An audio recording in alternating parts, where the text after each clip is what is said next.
You know, when you just want to be awkward, you want to be awkward around your partner. Your partner is someone who you're supposed to share everything and anything with without being judged or being, you know, frowned at or anything. Hey guys, welcome back to my channel. It's a girl IJ. So today on Real Talk with IJ, we'll be talking about signs that you and your woman are not compatible. Okay, signs that the both of you are not, you're not a match. Okay, you're not a match, and I'm pretty sure this is causing friction in your relationship. Now I'm going to be giving you some signs in case you're having doubts, some signs to help you agree that you guys need to go your separate ways, or you guys need to bend a little to make it work. Now don't go anywhere, I'll be right back. I know you might be seeing this person for a long time, and you know, love just happened and things just sparked, and you guys are pretty much trying to make it work, but along the line you discover that something is not right. Like, where are we getting it wrong? Like, when you guys want to really love each other, you really love each other, but a lot of times you find out that there are gaps in this relationship, and you guys are trying so hard to fill this gap, but you don't even know where the problem is. I'll be telling you some of the signs to look out for. So the very first sign that you and your partner are not compatible is when you have different value and belief. And trust me, this is a huge one. That's why I decided to start with it. Okay, now if you and your partner don't see eye to eye on value and beliefs, it's going to be a very big deal. Okay, for instance, I mean, one party thinks the female kids should be educated and the other one thinks that only the male kid should be educated. Okay, or in a situation where it's a Christian and a Muslim couple, and like we know, the Muslim believe that it's okay for a man to take more than one woman as long as he can take care of them, but the Christian girl believes that it should be one man, one wife. You see how this is not going to work at all. So if you guys do not have a common belief and a common value, then this is a huge sign that you and your partner are not compatible at all. And this is going to be a very huge problem along the line of dating, because you guys are going to butt heads when it comes to agreeing or deciding on certain things in the relationship. So it's either you guys choose a common ground and come to, or you guys just call it off before it gets very messy. Secondly, to show that you and your partner is not compatible is if the future looks different. Okay, if you guys have a different picture of what the future is, then you guys are not compatible at all. Now if one person wants to settle down and have kids, and the other person wants to, you know, settle down but not have kids, want to have cats and dogs, then you see that the future is not looking the same. This is a huge sign that the both of you are not compatible at all. So if you know that you're in this situation where you guys have different futures, okay, very different futures, you feel like you want to settle down back home as a Nigerian, but your partner is saying, no, I want to be in the UK and nothing is bringing me to Nigeria ever. Okay, then you just know that the future is not the same for the both of you. The future is not the same at all. Or where one party says, okay, you know what, I don't want my wife to work, I want my wife to be a full-time housewife and take care of the kids. Perhaps the wife is thinking, you know what, I'm going to get a nanny and I'm going to travel the world while somebody else takes care of the kids. Now if you don't have the same picture of the future, then that relationship is very, very incompatible. And the third one here is that the both of you are very stubborn. Okay, now this may be cliche, but opposite attracts. Okay, opposite attracts. The both of you cannot be two stubborn goats in a relationship. One person needs to be the cool-headed one while the other one is the raving mad cow. Okay, the both of you cannot be raving mad. The whole place is going to be on fire. That's why it's good if you're a talkative, get a partner who talks less. If you're someone who is very stubborn, get someone who is cool-headed, who can understand you, who can calm you down when you're trying to go off the roof. Now if the both of you are stubborn, it's just going to be fire and fire, even though the Bible says iron sharpens iron, but not this type of one. Okay, not in this relationship. So if the both of you are both stubborn, it's not just gonna work. It's not gonna work. One person has to calm down for one person. You guys need to meet in the middle, and one person needs to decide. To say, you know what, I'm gonna be the calm one while you go wild. I'm gonna be here to make sure that I level you when you're about to go off the roof. So if the both of you are stubborn, you guys, it's not going to work. Okay, sometimes it may work out, but it's going to be a very tough relationship, which might involve domestic violence, you know, both physical and verbally, and nobody wants to be in that situation. So it's best if the both of you are hot-headed. You guys just need to go your separate ways. It never ends well, rarely ends well. Now, another sign you and your partner is not very compatible is if you guys don't share common interest. Okay, if you guys have both different hobbies and you guys don't find a way to have a common mutual interest, then this is not going to work. It's just going to be like the different value and belief and all of that. Now, if you don't have a common interest, it's not going to be very good. It's not going to be very good.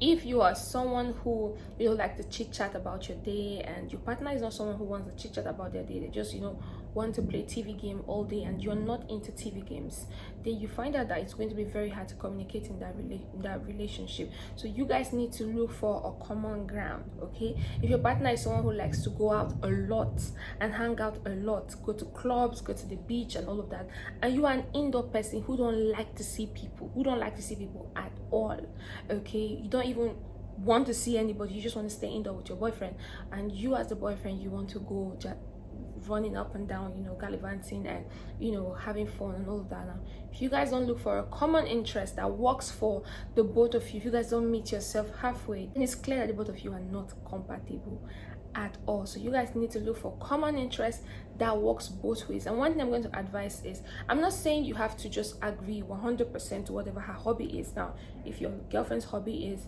always going to salon to make her hair, always going to make this, always going to something that has nothing to do with you as a man, it doesn't mean you have to go to the salon every day and sit with her because you're trying to be in her interest, okay? But you have to look for a way to meet her halfway. You need to encourage her when she does her hobby, and she has to encourage you when you are doing your own thing.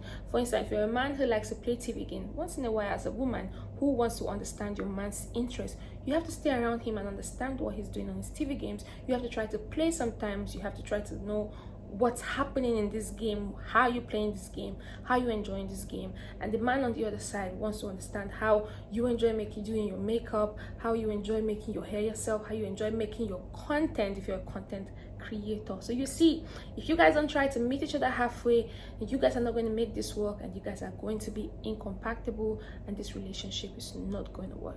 The fifth sign to let you know that your partner is not compatible at all is when you cannot be yourself around them. Okay, I know once you start dating somebody, everybody pretends in that initial stage, you try to hide all of your bad behavior. But what happens when you get comfortable with them and you start showing out this other side of you, and they don't like it at all? Now, if you're in a relationship where you cannot be yourself, where you can't do all your foolishness and all your awkwardness in front of your partner without them judging you or being ashamed of you or something, then you guys are not going to work at all. Okay, you can't be in a relationship where you're not free. I've heard of relationships where the guy prefers the girl to always be on her makeup because he doesn't like looking at her without makeup. Like, she always has to have her lashes done, especially her lashes done, because he feels that she looks better and more attractive with lashes on 24/7. What happens when you're not in the mood to put on lashes? What happens when you're not in the mood to just be yourself? No makeup, no falsies, nothing. And he doesn't like you that way. He gets very uncomfortable with you that way. Okay, so you need to understand your partner. You need to be very comfortable around your partner. If you're in a relationship where you cannot be yourself, when you just want to be awkward, you want to be awkward around your partner. Your partner is someone who you're supposed to share everything and anything with without being judged or being, frowned at or anything. If you're in a relationship where you cannot be yourself, you cannot be your authentic self, you cannot be you without trying too hard to make the other person happy, you guys are not compatible at all. This particular one is not going to work, because how are you going to survive being fake all the time when you're with your partner? Okay, so you have to be yourself around your partner, and if you cannot be yourself around your partner, you guys are not compatible. Just go. Now, this one is going to be a little bit somehow, but if you're not on the same intellectual level, then this might be an issue to you guys being compatible. Okay, now if you don't share the same level of education or intelligence, then one person will always feel like the other person is low to them. Okay, now if you're in a relationship where you have all the masters, you have all the degrees, you are the most educated one, and your partner is just barely made it through secondary school or high school, okay, sometimes you feel like they cannot meet you on the level where you are. Okay, you feel like when you take them out to functions, they cannot represent you. Okay, they can't even make a good conversation when you take them to like a work area, work friends hangout and all of that. And if you're in this situation Okay, this can be a problem.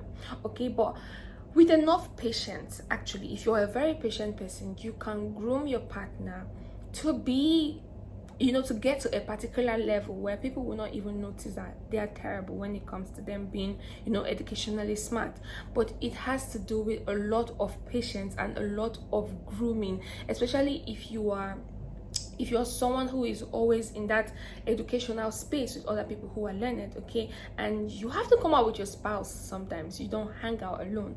Now, if your partner cannot be in such meetings and have such conversations like you will have with those people, then the relationship might not actually really work, because every time you will feel like they're letting you down or they're not doing enough to be with you. So like I said, it's a little bit tricky, and a lot of people think, love covers all, but when this relationship gets really serious, then you begin to notice what you can and cannot handle, even if there's love. Now, if you're someone who is like a political head or someone who is a head of a group and people want to see your partner can barely make one sentence without embarrassing you. It takes a lot of patience. It takes a lot of patience to be able to groom your partner to get to that point where you're comfortable with having them hang out with you and your other educational friends. So if you're in that relationship, I wish you all the best.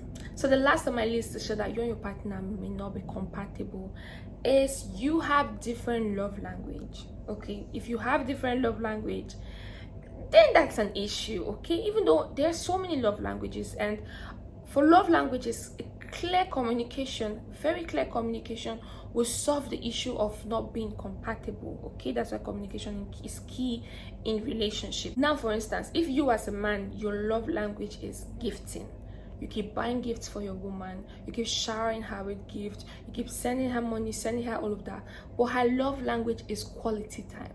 She wants to see you. She doesn't care about how much you want to spend on her. She wants you. She wants to see you. She wants to be with you. She's not going to appreciate those gifts that you send to her from the depth of your heart, because you love her so much. Because her love language is quality time and she doesn't care about those gifts. So communication will fix a problem like this. But if you guys do not communicate, she's going to think you don't love her enough because you don't love her like she wants you to love her. And you're going to think she doesn't love you enough because she doesn't appreciate what you give to her. You see how this makes you incompatible with your partner. Now, if you guys have clear communication, this works out. But if there's no communication, she immediately feels you don't care about her. That's why you're not present. And you immediately feel she doesn't appreciate the gifts that you give to her. That means she doesn't love you, and this can lead to a breakup. So understand your love language, communicate your love language with your partner to avoid issues like this. Moving on. So this is the end of my video for today on signs that you and your partner are not compatible. Okay, be sure to give the video a thumbs up. I hope you found it interesting as well as educative. I will be in the comment section responding to all the comments. Be sure to check out my other content on TikTok, Instagram, and definitely here on YouTube. Until next time, stay loved, stay beautiful, and smash the subscribe button if you've not done that. Bye for now. Mwah.